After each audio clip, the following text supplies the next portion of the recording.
This right here is the entire creator economy in one single place. And in the next couple of minutes, I'm going to go over every single key stakeholder, key component of this vast industry.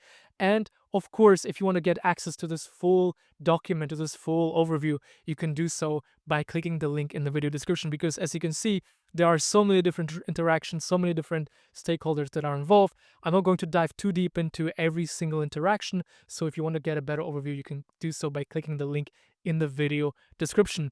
And this video is actually made for anyone that's interested to learn more about the creator economy and see how all of these different pillars and components and stakeholders interact with each other. So without further ado, let's dive straight into this video. So first up, we have the content creators. They're obviously a very important building block of the creator economy. These are individuals or teams who entertain, educate, inspire, and curate. And there are over 50 million global creators who are actively monetizing content, so they're actually making money from their content creation efforts.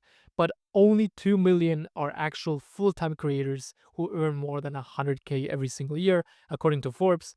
And in total, there are 250 million active creators that create content. So as you can see, there's actually a huge difference between the amount of people that are actively creating content and the amount of people who are successfully monetizing and making a lot of money. I made a whole video about the broke influencer epidemic a couple of weeks ago, so you can check it out by clicking somewhere up there. So I divided content creators up in 4 different categories. We have the entertainers, the educators, the inspirers, and the curators. Now, of course, there are various niches such as lifestyle, fashion, gaming, Minecraft YouTubers, but pretty much every single piece of content that's being created out there falls into one of these 4 categories. For instance, a Minecraft YouTuber might entertain their audience. A business YouTuber might educate their audience. Or maybe we have a motivational speaker on Instagram. These would be probably the inspirers, or a political newsletter, probably a curator that's kind of summarizing the most important news out there. So the entertainers are the Mr. Beast, the Arax, the Michelle Cares of the world. So these are creators that create entertaining content. The educators, Sam from Went Over Productions, Colin and Samir, meta creators. So these are also creators that teach other creators how to successfully build businesses, how to monetize their audiences, how to engage successfully, and so on. Let me know. We have documentary style videos, high production value, Justin Welsh, solopreneur content, I'm on the Brain, content about neuroscience, so educating people about psychology, neuroscience. We have the inspirers here, like Gary Vee, Jay Shetty, Simon Squibb. They create content to motivate and inspire people to take action, to build that dream business, to change their mindset, to build a better life. And last but not least, we have the curators. These are typically political commentators or people that put content together to explain it to the audiences in a faster, more efficient way. Brad Cooper is a great example. Hato, he curates music, so he reacts to new releases, new tracks that his users, not users, his audiences send over to him. Drew Riley, one of my favorite creators out there, he is running a newsletter called Trends.vc, where he's summarizing the latest trends in tech and SaaS and in the creator economy. So these are the content creators. Now, of course, the content creators need to have a certain place to distribute the content, and this is where the social media platforms come into play. Of course, one of the most important aspects, one of the most important stakeholders of the creator economy. These are platforms that host, distribute, and monetize creator content, and they power discovery, engagement, and growth. There are over 4.9 active social media users globally at this very moment. Platforms like YouTube, TikTok, and Instagram serve as main distribution engines for creators. So these are some examples of the most commonly used social media platforms that are out there. Of course, we also even have the Russian social media platform like Kontakte here, Cake, Twitch, Medium, Reddit, Facebook, Instagram, Pinterest also counts as well. So these are all platforms where creators create content to reach audiences and followers. So that brings us to the next core pillar of the creator economy. These are the core drivers of attention, engagement, and income in the creator economy. And basically, this category includes the fans, the subscribers, the people that like, follow, comment, engage with the creators that create the content. Creators often convert followers into paying customers by launching their own products, such as digital products, physical products, memberships, experiences, and so on. Now, of course, over the past years, we kind of went into this whole 1000 true fans era where basically creators don't even need to have a lot of numbers to make a decent amount of money. They just need to monetize smartly. So, with the three most important pillars out of the way, let's dive deeper into the brands and advertisers who are also very important for the creator economy. Now, what do brands and advertisers actually do? What they do is they either partner with creators or they advertise directly on the social media platforms right here. So, what they do is they make money by advertising products to different audiences. So, over 75% of marketers use influencer marketing as part of their strategy.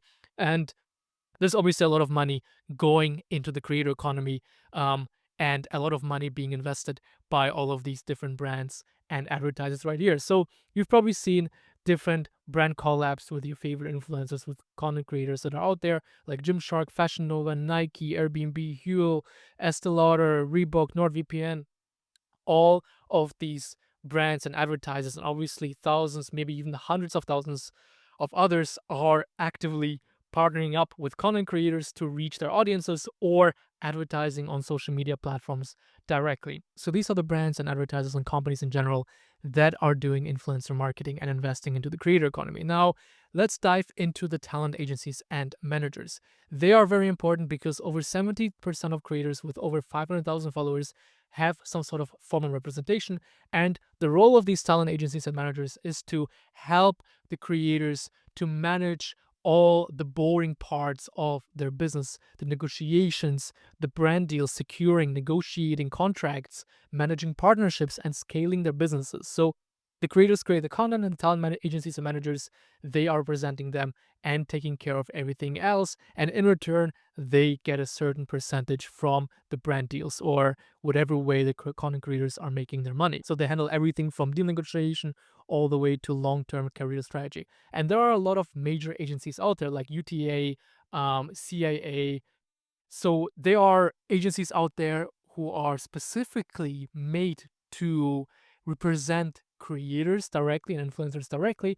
But for instance, UTA, right? They actually have a roster of music artists as well as actors and celebrities. So they're not only representing influencers and content creators because they're just one kind of branch of the talent agencies. And these are huge global players in the creator economy.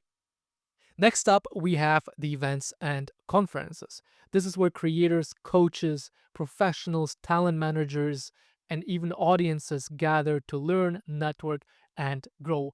So there are over 100 different creator focused events that are being held every single year. 75% of full time creators have attended at least one in person or virtual event in 2023. For instance, VidCon is probably one of the most popular events or conferences out there. NAS Summit is also a great example. 1 billion followers summit, which I went to in January in Dubai. Really nice event. Creator Conference, Creator Economy Live. These are all conferences and events specifically tailored for the creator economy. Now, that being said, we also have other events such as Ad Week, Funnel Hacking Live. These are events that are not necessarily made for the creator economy, but they have panels, talks, interviews, or booths that are relevant for the creator economy. So a lot of creator economy people are attending these events. Now, where does the money actually come from? How does the creator economy sustain itself? Well, this is where the VCs, investors, and funding in general comes in. These are sources that back creators, platforms, and tools in the creator economy. And over the past couple of years, over $5 billion have been invested into the creator economy. So, for instance, Patreon and Kajabi, they're all backed by VCs, venture capitalists. So, some great examples are Creator Lead, Y Combinator, like different incubators. Tiger Global invests a lot in the creator economy, Atelier. The Chainsmokers, for instance, they have their own venture capital company called Mantis VC. So what they do is they invest in a lot of creator economy startups. And you can actually check out openvc.app. Just follow this link if you want to see more companies and VCs that invest into the creator economy. So most venture capitalists and investors invest their money into creator economy startups and tools. Now, this is one of my favorite topics here. These are basically startups built specifically for the creator economy, designed to help talent managers, agencies, content creators, professionals, basically anyone in the creator economy, to help them make more money, save time, save money, create cool content, and so on. So this is a very quick overview because I don't want to dive too deep into that. But we have content creation tools, we have link in bios. There are over 80 plus link in bios out there. Bunch of e-commerce shopping startups that help content creators build their e-commerce stores and make money through live shopping, for instance, monetization platforms, social media management, finance, legal support, Web3, or companies or startups that have been founded by content creators like Cortex by Danko, Typeshare by Dickie Bush and Nicholas Cole. So these are all different platforms that exist inside the creator economy. Now, I actually built a side project in the past called creatoreconomytools.com. This right here, built it about a year ago. Basically, I compiled 1,000 different startups in the creator economy in one single place. So you can check it out by going to creatoreconomytools.com if you want to have the full list and a better overview of all the different startups and tools. Now, with that being said, all of these different VCs, companies, startups, and so on that operate in the creator economy, they of course need employees. So these are professionals, freelancers, and founders that work with or around content creators and are active inside the creator economy. So this could be freelancers that specialize in video editing, but also head of growth at Patreon, for instance. These are all people that are a big part of the creator economy. Usually what they do is they use the following platforms to find and or even promote their own businesses. Creator economy jobs, a platform that I've built in the past, LinkedIn, X.com. YT jobs is a platform that specializes in finding jobs as a freelancer to work together with content creators. Same goes with Roster, Upwork, and Fiverr, and so on. These are all platforms that professionals and freelancers use to find jobs in the creator economy to work with content creators or work at various creator economy startups. So let's move on to the second last component of the creator economy. We have media, research, and PR. This is a category in itself. These are basically newsletters, these are news sites, anything to do with PR and research that cover growth, monetization, and industry shifts inside the creator economy. The information, for instance, Kaya Yurif, she's doing a lot of content about the creator economy. So she's reporting on the creator economy, New Economies, which is a Substack newsletter by Ollie Forsyth, highly recommended. So these are all different publications, newsletters, and so on that essentially educate the market and inform about various industry shifts that are happening. And last but not least, I want to talk about one final thing, one final component of the creator economy. These are the regulatory bodies, anything to do with legal. So frameworks that shape how creators, platforms, and advertisers operate online. Includes the FTC, so the Federal Trade Commission in the US. They have been more and more strict when it comes to creators, for instance, selling coaching, selling big communities and so on to their audiences. So what they do is they set rules around data privacy, content moderation, ad transparency, child protection.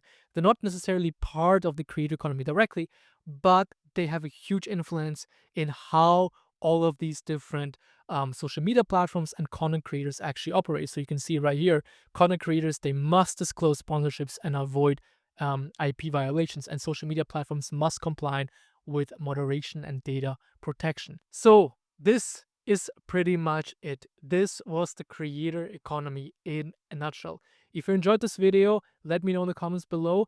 And of course, if there's anything that I missed that you think is an important part of the creator economy, let me know below. If you want to get access to this Figma document to have a better overview of the creator economy, then click the first link in the video description below. That's pretty much it, and I'll see you guys next time. Peace out. Bye-bye.